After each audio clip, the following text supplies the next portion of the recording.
विकास दुबे कानपुर वाला हूँ, इन्होंने पकड़ लिया। विकास दुबे वो कानपुर वाला। अरे हवाई नहीं। यूपी पुलिस जिस गैंगस्टर की तलाश में 5 राज्यों की खाक छान रही थी, आखिरकार उसे एमपी के उज्जैन से गिरफ्तार कर लिया गया।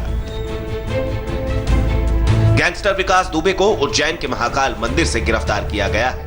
बताया जा रहा है कि विकास दुबे महाकाल मंदिर में दर्शन करने आया था, लेकिन इसी बीच वहां मौजूद लोगों ने इसकी पहचान कर ली और मंदिर के सिक्योरिटी गार्ड्स ने उसे पकड़ लिया। विकास दुबे को पकड़ने के बाद मंदिर प्रशासन ने पुलिस को इसकी जानकारी दी, जिसके बाद पुलिस की टीम उसे गिरफ्तार करके थाने ले गई। लेकिन इस बीच मीडिया के कैमरे पर विकास दुबे ने चिल्ला कर अपनी पहचान बताई। विकास दुबे कानपुर वाला हूँ, इन्होंने पकड़ लिया। India TV reporter Arvind Chauhan ने महाकाल मंदिर के सिक्योरिटी गार्ड से बातचीत की। सुनिए गार्ड्स ने कैसे विकास को पहचाना और कैसे उसे पकड़ा और शुरुआती पूछताछ में विकास ने क्या बताया। विकास दुबे इसी निर्गम से यहाँ आ रहा था कि यहाँ पे सिक्योरिटी ने यहाँ उसको दबोचा, उसके ऊपर शंका होने से सिक्योरिटी ने उसको पकड़ा, उससे जानकारी ली और जानकारी लेकर के इस कक्ष के अंदर लाए और यहाँ जो बैठ करके उससे चर्चा की तो उससे जानकारी ली। जानकारी में वो थोड़ा हड़बड़ाया, घबराया, भागने की कोशिश की, तो यहाँ आकर के सब कर्मचारियों ने, सिक्योरिटी गार्ड ने उसको पकड़ा। सिक्योरिटी गार्डों ने उसको पकड़ा यहाँ सर और भागने की कोशिश कर रहा था, तो पकड़ के हमारे लड्डू को उठाया या बिठाया उसको। फिर ऊपर से पुलिस चौकी से उनको खबर देके साहब को बुलाकर उसको जान पर पूछताछ की। उसके बाद फिर उसको ऊपर ले गए, तो वहाँ पता लगा कि वो कोई विकास दुबे नामक कोई व्यक्ति है और काफ़ी बहुत देर से भागने की कोशिश भी कर रहा था और काफ़ी जद्दोजहद कर रहा था, पर हमारे जो सुरक्षा कर्मी उन्होंने उसको घेर के रखा। मंदिर में घुसने से पहले विकास दुबे प्रसाद की दुकान पर पहुंचा था, जहां सबसे पहले वो सीसीटीवी कैमरे में कैद हुआ। ये उसी दुकान के सीसीटीवी कैमरे की तस्वीर है, जहां से उसने प्रसाद खरीदा और मंदिर के अंदर जाने का रास्ता पूछा। इसी दुकान पर मौजूद दुकानदार को सबसे पहले उस पर शक हुआ। इसके बाद दुकानदार ने इंटरनेट पर विकास दुबे की फोटो सर्च की और तस्दीक करने के बाद मंदिर प्रशासन को इसकी जानकारी दी। मेरे को इसलिए लगा क्योंकि हम जब शाम को खाना खा रहे थे तो फोटो सामने था उसका और हमको थोड़ा महसूस हुआ कि वो वहीं पे, और मैंने गूगल पे फोटो भी सर्च करा, उसका स्क्रीनशॉट लिया। जब मैंने कैमरा में मिला के उसमें दिखाया, मेरे को पक्का 100% लगा और जिया जी को भी लगा, बोले हाँ यही है। फिर आपने क्या किया? मैंने राहुल जी को सूचना दी, मंदिर समिति के कर्मचारी को, राहुल को। हाँ। तो उन्होंने पकड़ा। गार्ड ने हमारे बोला कि आपको सर हम कहीं देखे हुए और हम पहचानते हैं, आप अपना नाम बताइए। तो उन्होंने अपना नाम बताया, विकास दुबे। मैं विकास हूँ। तो बोले सर कौन है विकास दुबे? हम आपको कहीं बहुत अच्छी तरह हम पहचान रहे हैं आपको। तो फिर उन्होंने बोला कि मुझे तो सारा भारत जानता है, मैं विकास दुबे कानपुर वाला हूँ। इस बीच ये जानकारी मिल रही है कि विकास दुबे मंदिर में अकेला नहीं गया था। जब वो पकड़ा गया तो वो किसी और का नाम लेकर उसे बुला रहा था। उन्होंने जब अंदर से एक तो उठने के बाहर जाने की कोशिश की और एकदम आवाज़ लगे, वो बिट्टू भैया बोले मेरे साथ वाले बाहर रहेंगे, ऐसा वो बोल रहा था। उसने टिकट भी खरीदा? टिकट था उसके हाथ में और फिर उसको पुलिस चौकी लगा, पूछताछ करी शायद उससे। विकास की गिरफ्तारी के बाद मध्य प्रदेश पुलिस ने यूपी पुलिस को गिरफ्तारी की जानकारी दी, जिसके बाद यूपी पुलिस की एसटीएफ उसे कानपुर लेकर जाएगी।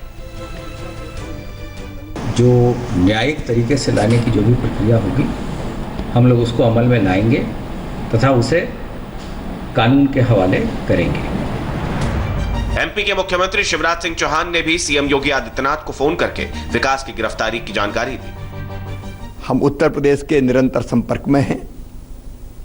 आगामी कार्रवाई के लिए इसको उत्तर प्रदेश पुलिस को सौंपा जाएगा और आज सवेरे से ही मैं उत्तर प्रदेश के माननीय मुख्यमंत्री योगी जी के संपर्क में हूं और दोनों राज्यों की पुलिस मिलकर कार्रवाई कर रही है।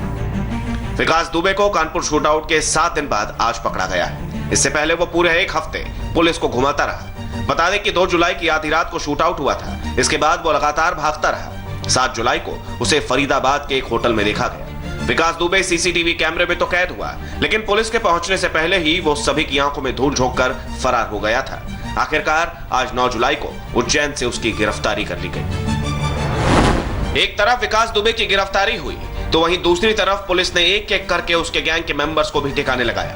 आज कानपुर में विकास के गुर्गे प्रभात मिश्रा को ढेर कर दिया गया। इटावा में एनकाउंटर में बउआ दुबे को पुलिस ने मार गिराया। कल हमीरपुर में विकास का राइट हैंड अमर दुबे को ढेर कर दिया गया। इससे पहले विकास का चचेरा भाई अतुल दुबे और मामा प्रेम प्रकाश पांडे भी पुलिस एनकाउंटर में मारे जा चुके हैं।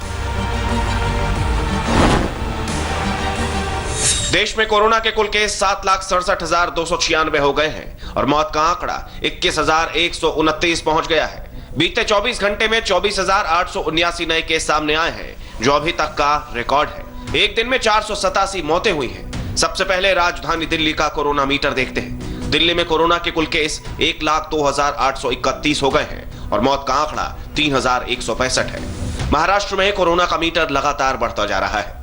महाराष्ट्र में कुल 2,17,121 केस हो चुके हैं। वहीं मौत का आंकड़ा 9,250 पहुंच गया है। देश में कोरोना केस के मामले में तमिलनाडु दूसरे नंबर पर है। राज्य में कुल 1,18,594 मामले सामने आ चुके हैं और 1,636 लोगों की मौत हुई है।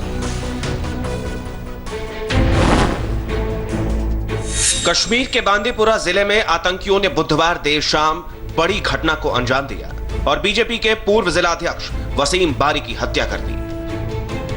आतंकियों ने वसीम के अलावा उनके पिता और भाई पर भी हमला किया। हमले में तीनों की मौत हो गई। आपको बता दें कि आतंकियों ने यह हमला तब किया जब वसीम बारी अपनी दुकान पर बैठे थे। हमले के वक्त वसीम के पिता बशीर अहमद और भाई उमर सुल्तान भी दुकान में ही मौजूद थे।